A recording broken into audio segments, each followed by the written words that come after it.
اعوذ باللہ من الشیطان الرجیم بسم اللہ الرحمن الرحیم۔ محترم ناظرین و حاضرین السلام علیکم۔ ماسٹر خادم حسین لکھن کی جانب سے خوش آمدید۔ ہمارا آج کا عنوان ہے القاب و خطابات۔ مہاجر راجپوت وہ قوم ہے جو قیام پاکستان کے بعد خطہ پاکستان میں آباد ہوئی ہے۔ اس کے القاب و خطابات حسب ذیل ہیں: رائے، رو، رانا، کنور، چودھری۔ نمبر 1، یونانی نے قوم راجپوت کو رائے کے خطاب سے نوازا تھا۔ لفظ رائے لفظ رائل سے ماخوذ ہے۔ نمبر 2، آریہ راجپوت رو کا خطاب اختیار کرتے ہیں۔ رو کے معنی شیر اور دلیر کے ہیں۔ نمبر 3، والی ریاست کے بڑے لڑکے کو کنور کہا جاتا تھا جو باپ کی فتیدگی کے بعد تخت نشین ہوتا تھا۔ نمبر 4، کئی گاؤں کے مالک کو چودھری کا خطاب دیا جاتا تھا۔ نمبر 5، اکثر راجپوت رانا کا خطاب اختیار کرتے ہیں۔ لوکل راجپوتوں کے خطاب و القاب۔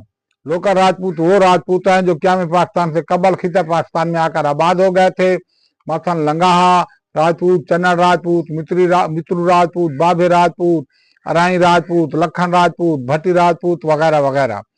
ان کے اس علاقے میں درج ذیل خطاب ہیں: نمبر 1، خان، نمبر 2، میاں، نمبر 3، ملک، نمبر 4، ماہر وغیرہ وغیرہ۔ والسلام، خدا حافظ۔